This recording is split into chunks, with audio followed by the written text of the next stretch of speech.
Hello everyone, welcome to my channel Working UPSC Aspirant.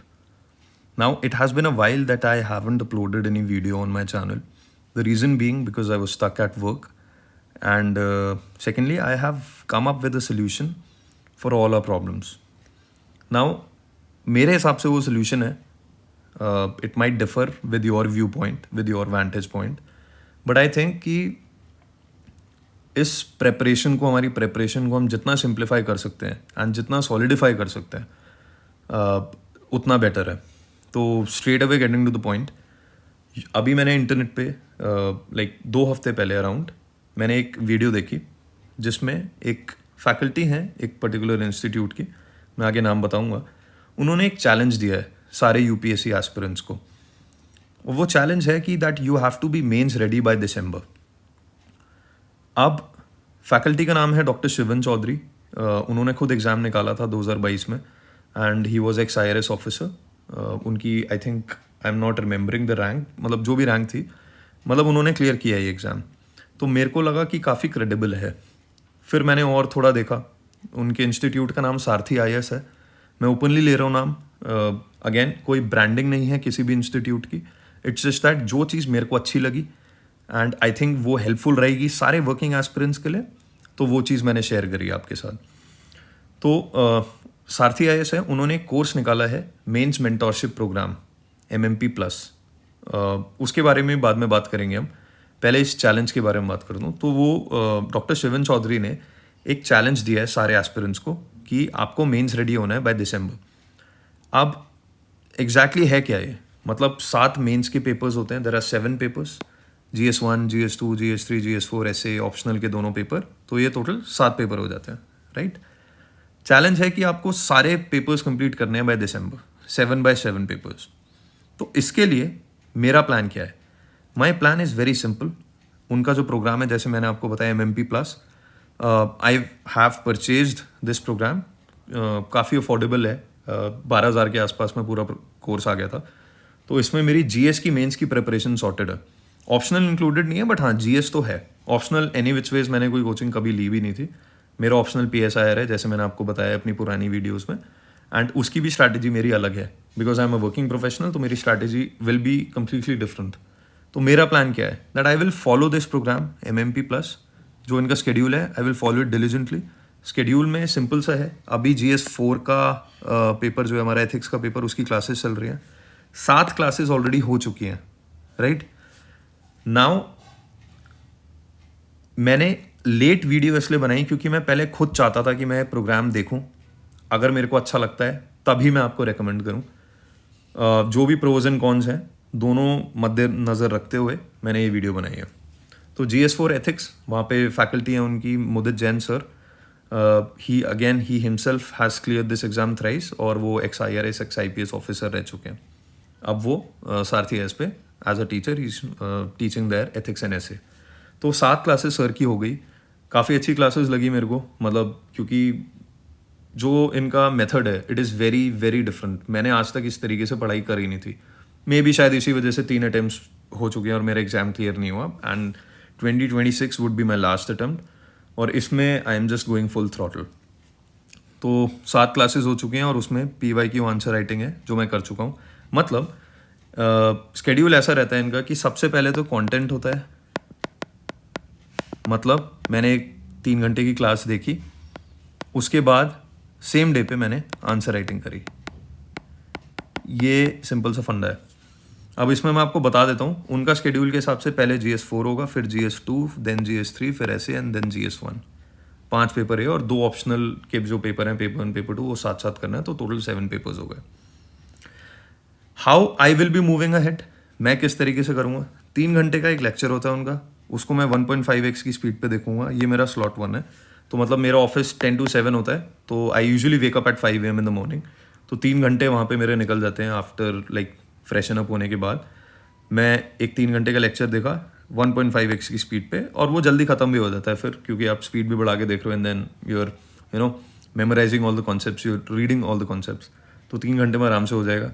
Office के बाद आके मेरा सेकेंड स्लॉट आता है स्टडी स्लॉट 8 से 11 रात में. उसमें इट इज़ वेरी सिंपल कि मेरे को क्लास रिवाइज करनी है, आंसर्स लिखने हैं आंसर्स मतलब सर क्लास में ही एक असाइनमेंट क्वेश्चन देते हैं नेक्स्ट क्लास के लिए, प्लस कुछ PYQs होते हैं उनके नोट्स में। नोट्स में सीधा आई एम नॉट श्योर मेरे को दिखाने चाहिए या नहीं दिखाने चाहिए, कॉपीराइट स्ट्राइक आ जाएगा, आई थिंक नहीं दिखाने चाहिए, आप खुद ही उनकी वेबसाइट पे जाके देख लेना। तो क्लास रिवाइज करी, आंसर्स लिखे, एंड देन वही PYQs एंड असाइनमेंट में भी एक्चुअली PYQs ही होते हैं। तो अराउंड 2 से 3 क्वेश्चंस मैं पर डे, मतलब मेरा टारगेट है मैं लिखूंगा। Effective study time again comes down to 6 hours, but again hours do not matter. कितनी प्रोडक्टिविटी के साथ आपने पढ़ाई करी है, दैट मैटर्स। तो अगर 6 घंटे मेरा इफेक्टिव स्टडी टाइम है, उसमें अगर मैं 5 घंटे ढंग से मैंने पढ़ लिया है, मेरे लिए that is more than enough. Now this is very interesting and very important. जिनका PSIR है ऑप्शनल, या फिर सोशियोलॉजी है, या फिर जिसमें थियरीज एंड थिंकर्स पढ़ाए जाते हैं, दे वुड रिलेट। एक तो होता है प्लेटो का आइडियलिज्म। इसका मतलब ये है कि मैं 7 में से 7 पेपर क्लियर कर लूँ। फिर आता है रियलिज्म मैकियावेली का। अब इसका कोई डिफाइंड नंबर नहीं है, मतलब रियलिज्म 2/7 पेपर्स भी हो सकते हैं, 3/7 पेपर्स भी हो सकते हैं, 4/7 या वट एवर, मतलब it is very subjective. So I will be following the golden mean, मध्यम मार्ग, जिसमें 7 में से 5 पेपर मेरे को करने हैं by December. I have to do it, ये मेरी कमिटमेंट रहेगी, and this is non negotiable. ये करना ही करना है मेरे को। अगर मैं ये नहीं कर पाया तो मुझे पता है कि I won't be able to clear the 2026 UPSC का एग्ज़ाम, बिल्कुल नहीं हो पाएगा। I know this for a fact, ठीक है। तो दिस इज़ माई कमिटमेंट, और मैंने कैसे करना है वो मैं आपको पहले बता चुका हूँ यहाँ पे। 3 घंटे का lecture, and then study slot 2 में I would be revising the class and writing the answers. And then मेरा फ्यूचर प्लान क्या रहेगा अब? My future plan would be that I will be writing answers, वही क्लास के बाद मैंने बोला। अब अगेन इसमें भी वही रियलिज्म आइडियलिज्म का कॉन्ड्रम आ जाता है। आइडियलिज्म का आएगा मैं 7 में से 7 दिन लिखूं, but again that won't be possible. मतलब रिस्पॉन्सिबिलिटीज़ हैं, काम ज़्यादा हो गया किसी दिन, नहीं हो पाएगा। बट अगेन यहाँ पे भी मेरे को 4 बार तो आंसर्स लिखने हैं एक हफ्ते में। तो अगर मैं लेट्स से 3 भी नहीं, मैं 5 क्वेश्चंस लिख रहा हूँ, तो और मैं 4 बार लिख पा रहा हूँ, तो 20 PYQs मैंने एक हफ्ते में लिख दिए हैं, and which is a very good number. मेरे हिसाब से it is very good number. अगर मैं 20 PYQs एक पर्टिकुलर टॉपिक पे लिख पा रहा हूँ, मोर देन इनफ। मेरी कुछ कॉपीज़ मैं आपको दिखाऊंगा, will share my copies on the Telegram channel, जो इसकी वीडियो की डिस्क्रिप्शन में आपको टेलीग्राम चैनल का लिंक मिल जाएगा।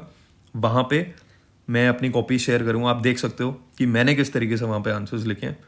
एंड सारे criticism, like I am open to all the criticism. आपके हिसाब से आंसर्स अच्छे हैं तो आप बताना, गलत हैं बुरे हैं वो भी बताना, बट ये ज़रूर बताना क्यों बुरे हैं, ताकि मैं मतलब इम्प्रूव कर सकूँ। अकाउंटेबिलिटी के लिए there is this app Forest, app store पे मिल जाएगी आपको, गूगल प्ले स्टोर पे I don't know, but app store पे definitely you can find this. यहाँ पे आप अपना फॉरेस्ट, मतलब बेसिकली आप अपना टाइम, जो आप अकाउंटेबिलिटी सेट करने के लिए जो आप डेली टाइम देंगे पढ़ने के लिए, आप वो टाइमर लगा सकते हैं। सारी ऐप्स ब्लॉक हो जाएंगी, सिर्फ आपका वो टाइमर चलेगा, एंड देन आपको पता रहेगा कि हाँ आज के दिन मैंने इतने घंटे पढ़ाई करी और इतनी प्रोडक्टिव पढ़ाई करी डेली, स्टार्टिंग फ्रॉम टुमारो। हर रोज़ मैं ये टेलीग्राम पे डालूंगा कि आज मैंने कितनी पढ़ाई करी, एंड देन कुछ टाइम बाद मैं रोज़ वीडियो तो नहीं कमेंट कर रहा, बट अगेन मैं कुछ ना कुछ वीडियोस डालता रहूँगा कि मेरा एक्सपीरियंस कैसा था, how exactly I am doing, like किस तरीके से मैं पढ़ाई कर रहा हूँ, just to keep the morale up of all the working aspirants. तो दिस वॉज द प्लान। एक बहुत इंपॉर्टेंट चीज़ है कि ऑप्शनल, यहाँ पे मैंने ऑप्शनल की बात नहीं करी है। ऑप्शनल अराउंड 500 मार्क्स का, अराउंड क्या एग्जैक्टली 500 मार्क्स का ऑप्शनल होता है, एंड ये non negotiable, it is very important. मेरा प्लान अभी ऑप्शनल करने का नहीं है, अक्टूबर, नवंबर, दिसंबर, इन 3 महीने में मैं अपना ऑप्शनल करूँगा। गोल अगेन पेपर 1 पेपर 2 पूरे कंप्लीट होंगे। बाय कंप्लीशन आई मीन कि मैंने पूरा कंटेंट पढ़ लिया है एंड सारे PYQs उनके लिख दिए हैं, जो भी इंपॉर्टेंट PYQs हैं। अब मैं इसमें again it is very subjective, आपके हिसाब से आप ऑप्शनल पहले कर सकते हैं, बाद में कर सकते हैं, जब भी आपको सूट करे। ये मेरा प्लान है कि मैं इन 3 महीने में ऑप्शनल कर लूँगा, एंड मेरे हिसाब से मेरा ऑप्शनल PSIR मैंने पहले पढ़ा हुआ है, तो ये 3 महीने मेरे लिए बहुत है पेपर पूरा कंप्लीट करने के लिए। तो दिस वॉज द वीडियो। ये सारी चीज़ थी जो मैंने आपको बताई दी। जो भी डाउट्स होंगे आपके आप टेलीग्राम चैनल पे पूछ सकते हैं. And if you watched the video till the end, thank you for this, thank you for watching the video. Next time मैं अगले अपडेटेड शेड्यूल या जो भी आप अगर आपको पूछना है आप क्वेश्चंस पूछ सकते हैं टेलीग्राम पे. I will answer those questions through the next video. So thank you for watching. Bye bye.